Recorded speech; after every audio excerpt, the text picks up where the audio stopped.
Hey everybody, welcome back to Spin Rack. I'm here with my boy Petey, and today we're talking about Project Power. Yep, that's the new film that just dropped on Netflix, and it's the new movie by Jamie Foxx, who's leading it, and Joseph Gordon-Levitt. So hey, what was your thought on this movie? This is his new another action-packed movie by Netflix, and no one else is putting out movies like Netflix is. It's another sci-fi film. What's your take on it today? Can you give us a little background on it, Petey? The background is I don't know where this came from. It's just this just popped up out of nowhere. It's not an existing thing, but ultimately the story is similar to if you've seen the Limitless movie and or the TV series, and if you've seen Green Light in the Black Lightning, like the sale of green light and people getting powers. So both of those things deal with someone taking a pill and gaining powers and or abilities. But this one takes it a little differently. They have an angle to it. Their angle to it is that these pills are sort of signature to these certain animals. And it takes on a superhuman-like take on these animals' abilities. If you have some sort of managing of heat and cold, that would turn into fire. If there's one that's almost similar to like what they call the Wolverine frog, that's similar to like Doomsday, where the limbs, actual broken limbs, turned into weapons. There's a lot of interesting stuff. Use the armadillo, so it comes to get to steal. And there's one I didn't really figure out what the big hook of the story, the power that's used at the end, whose power that is. That really just felt like Black Bolt in the Fantastic Four series. But with that said, it's basically the backdrop of New Orleans. And if you know New Orleans, a lot of stuff has happened. It feels like a lot of stuff was let happen, whether you believe in conspiracy or not. This movie sort of plays to that, saying that this whole environment of selling these different powers, utilizing these abilities from animals that turn into superpowers to these people. We see one person burst into fire. We see we start to see these things happen. Someone who's camouflage, like obviously like the lizard, chameleon, like that sort of thing. So it's like, and then we have like the armadillo having that hard hide sort of thing. You see these powers play out, but at the same time, there's a root to this, and that's where Jamie Foxx's character comes in. Well, first we introduce to the lead girl, and that's who is it? That's Robin. Dominique Fishback. Robin, yeah. So she's the lead, and obviously playing off of her name being Robin. Obviously, the Batman and Rob, that sort of stuff. They play off of that, but this is different because there's a lot of kids that are in these TV shows, and the kids become the moral high ground of the show. She's not that. She has some aspects to her that's like gives her the heart of gold because she's taking care of her mom. She's selling, the classic selling the drugs for your family. This is one person who's actually selling the Project Power pills to take care of her mom. Where most, like Biggie, he was doing it to be a success. His mother was already had a home that was like a place she lived.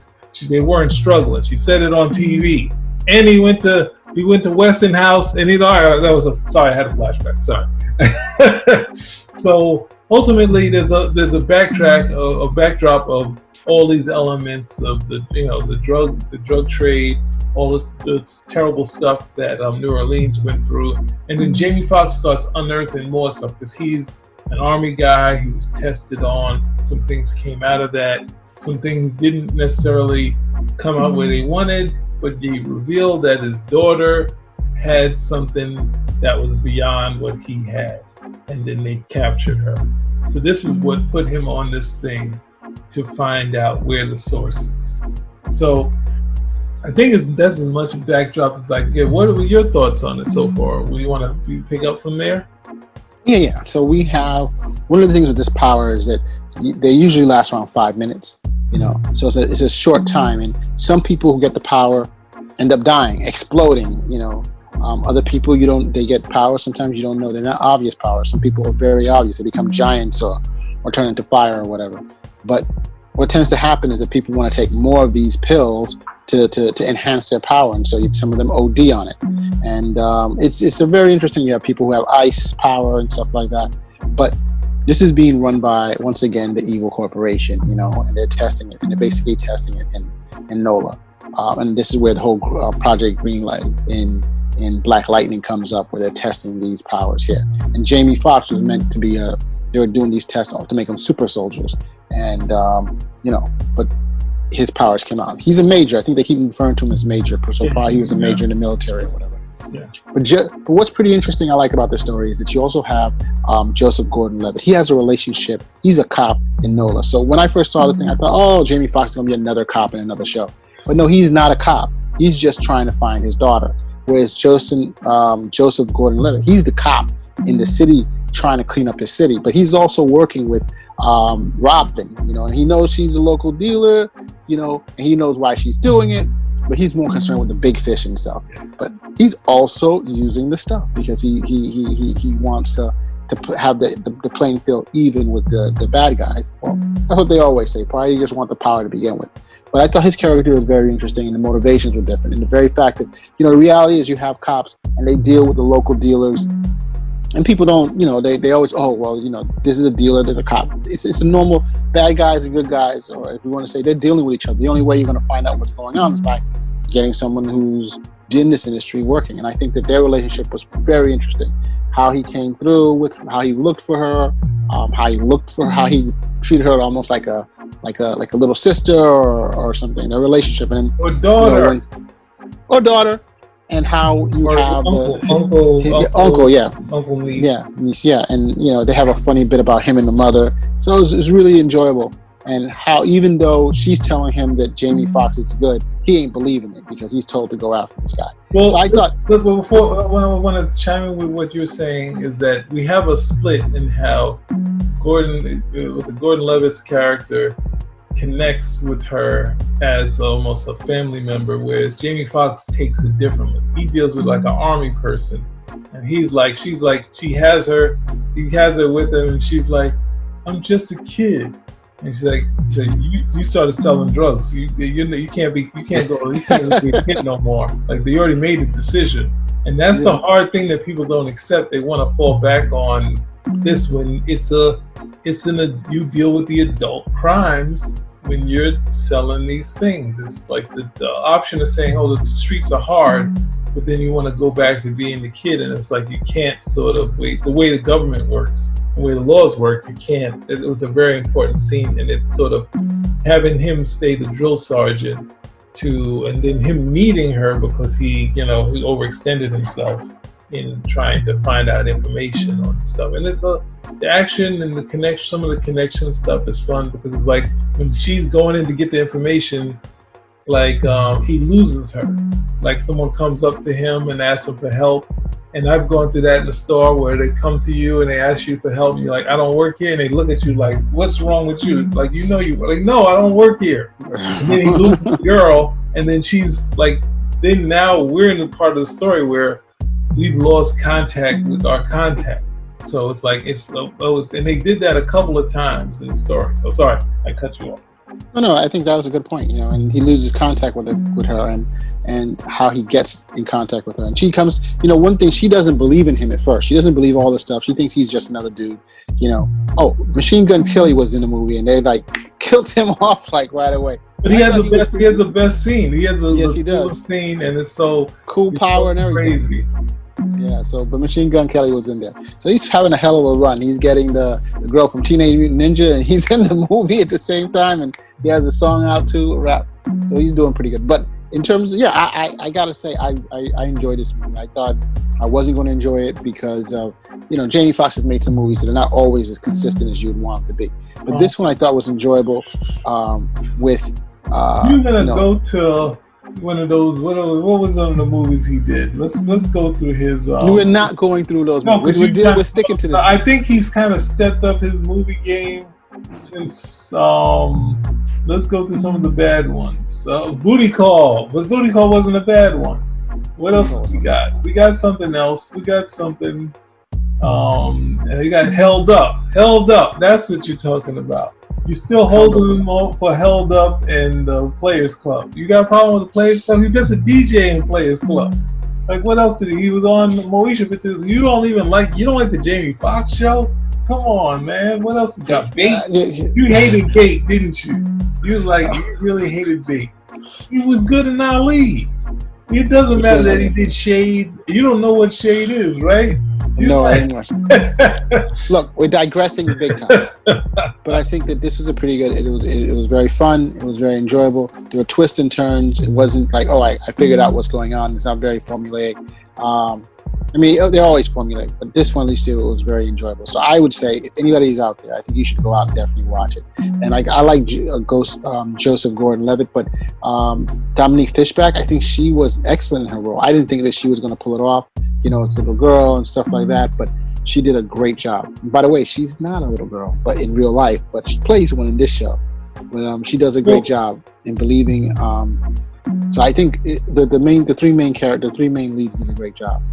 The only thing that I wish they would have had more of was the big bad, and I think this movie does lay the groundwork for continuation. So wait a second. What do you mean? How much better did they had the big drug dealer, the guy from your show from Westworld, and he's the more dramatic one. Then you have the actual families that are trying to get to the stuff, and then the person that's holding his daughter. I think a lot of times when you try to do like the first Blade, when you do the blood god thing, kind of fall on your face. And right now they have the person that has his daughter and in a spot where they had the drop on him, and we need to know what his power is. So I think ultimately I get what you're saying of having an adversary that he can go toe to toe with.